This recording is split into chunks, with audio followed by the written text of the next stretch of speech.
What is going on, YouTube and weight loss warriors? It's your boy C-Dub, and I'm back with another video. And today I'm going to discuss, is intermittent fasting an eating disorder? I'm going to do it right after this.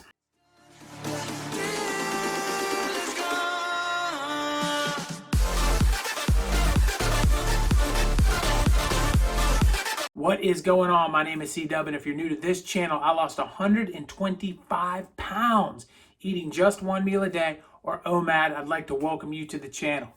And if you don't know what's going on and why I started this channel, I did it to hook you up with tips, tricks, knowledge, and ideas that I learned along the way in my journey to help you out on your journey.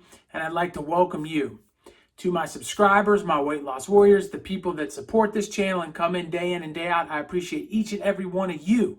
Thank you for clicking on my videos and helping me reach a larger audience and maybe help me get somebody on a weight loss track and get some people back where we need to be in a world that I feel like so many of us are going the wrong direction. Thank you for helping some of these guys get back on track. And so with all of that said and out of the way, I want to talk about today's topic, and I want to give you a kind of an idea of where my idea came from for this video. So I happened to have something sent to me, and it was a tweet. And the tweet said something to the effect, I'm going to have the exact tweet up right over here. It said something to the effect of, intermittent fasting is just an eating disorder for men, and it's just been renamed. And that's basically what the tweet said. The person sent it to me from somebody else's Instagram, and that person, all of that is going to be able to be seen right there in that picture. I'm not in here to promote their Instagram or their name or their tweets or anything else, and I know that they have a large following and they sell books and weight loss plans and all that nonsense. I wouldn't trust anything coming from over there, but I'm not here to bash them. But I am here to talk about the idea of what they said, and is there any truth to it? Guys, let's talk about this, and let's just say that if my head could explode and fire could fly out of it right now in just total rage, it would be over something like this. I want you to fully grasp what they're saying. They're saying that by skipping breakfast or by only eating in a certain period of time, you have an eating disorder. You have an eating disorder because you don't eat like they eat. That is just absurd, and it cannot be more absurd. Let me basically explain this to you. Back in the day, and if you read some of the comments on this, it's just unbelievable. You can obviously look them up if you want to.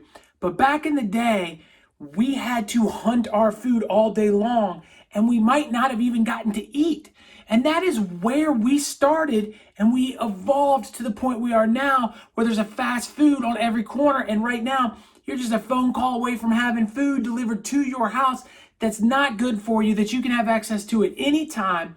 And then on top of that, we're told that we need to eat 6 times a day and that we constantly need to eat. And the problems come from not eating enough and all of this stuff.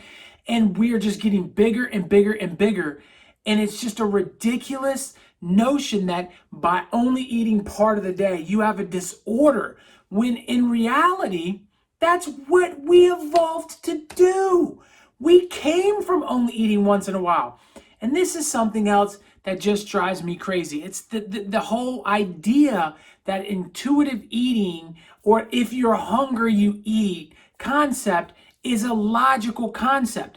Because if you are eating junk food and you are doing it often, what happens is your blood sugar levels are going to fluctuate up and down. And every time they go down, you're going to feel hungry again and feel like you have to resupply food, even if you're putting too much food in your body, which is where C-Dub was. That's where I spent my life. That's why I grew and grew and grew to a 310-pound bubble that was about to pop. That is how I became overweight and obese. It's because I ate when I felt like I was hungry, when I felt like I needed to. Then you're going to say, indirectly or directly through that tweet, that I have a disorder because I got it in check. Because now food doesn't control me. I control food. Now I tell food when I'm going to eat instead of food running my entire life. I am now in the driver's seat of my car, and I can drive my life anywhere I want, where I used to sit in the passenger seat and everything revolved around eating. I want to make it perfectly clear that intermittent fasting is not only not an eating disorder, it is the optimal way of eating. And I say all the time, I try to play both sides on a lot of issues. You guys know that. I try to give you the reasons, the pros and the cons of everything that I talk about.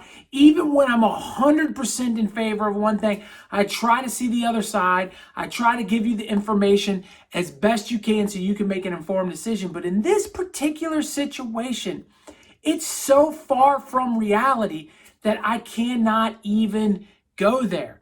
I want everybody to understand that we should be hungry at times.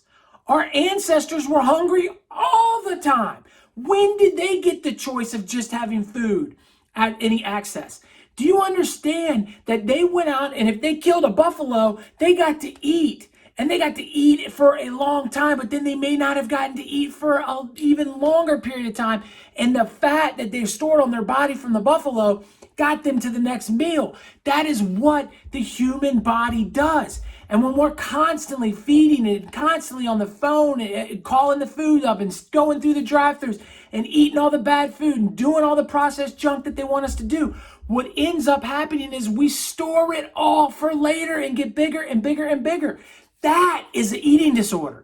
Eating all of the time is an eating disorder. I don't know if it's diagnosed or if they call it a name, but I'll call it a name for you. It's called obesity, heart disease, heart failure. It's all of those things.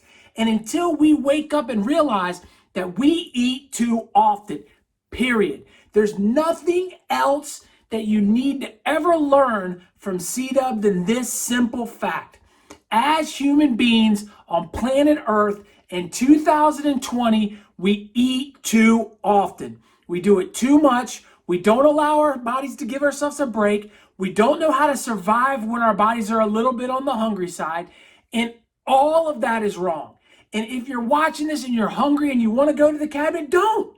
Be hungry. It's okay. It's okay to control your life. And I know there are people out there that'll say, well, I want to build all kinds of muscle. And that's the number one thing people get on intermittent fasting. And I cater to them in this channel. And I tell them all the time, well, it may not be for you if you're trying to build muscle, blah, blah, blah, blah.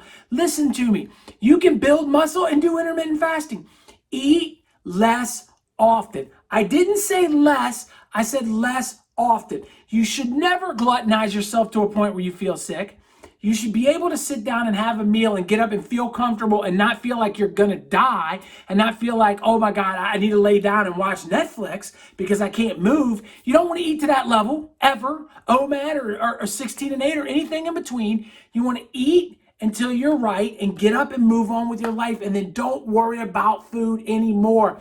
Be hungry, be whatever you want to call it, but it is the way to be. It's not a disorder. Eating in an 8-hour window or a 4-hour window or even a 1-hour window like your boy is not a disorder. I cannot stress it enough, and I cannot say how bad I think the idea of that is. I also recently saw that a lot of people are jumping all over Adele, and they're saying that she lost weight and that it's a bad thing. And that's the kind of culture that we're growing up in right now, is that when there's a celebrity that has gotten healthy, we want to attack them because we don't want to get healthy. And by them getting healthy, it makes it okay for other people to get healthy. And then that makes us, as someone that's overweight, look at that and say, oh, whoa. Then they're going to want me to get healthy and I don't want to get healthy, or some kind of sick, twisted thing where they're attacking a woman that put the work in and did the right thing to add years to her life, to reverse disease, to put herself in a better situation. Everybody wants to make it about looks. Everybody wants to say, well, Odell's just trying to sell more records by being pretty, or Odell's doing this or that. The bottom line is she put in the work to live longer and live healthier. Let's take the looks out of it. I don't care what you look like. What I care about is the fact that you do what you can to be there for the people that love you longer. That's it. That's what this world's about. This world's about the communities that we build, the people that we love, and the people that love us, and growing those communities and becoming something special that our people that are around us can remember for the long term. And that's the bottom line is, and if you're only here for a short period of time, they've got a whole lot less to remember. So be here longer, Get healthy. Stop making excuses. If you think intermittent fasting is an eating disorder, or if you think it's only for men, or you think that, we need to eat a billion times, you're just flat out wrong. That's going to be the end of it. That's all I have to say about it. 100% the right thing to do is to eat less often. You can call it intermittent fasting. You can fancy it up and call it time restricted eating. You can call it anything you want to call it. Bottom line is, don't eat so much. I'm sorry for the rant, guys. I love you. Right here is one of my old videos ranting, so you can see me rant over a year ago. My face right over here. Click on that bad boy. Subscribe to this channel, please. I appreciate each and every one of you. Peace.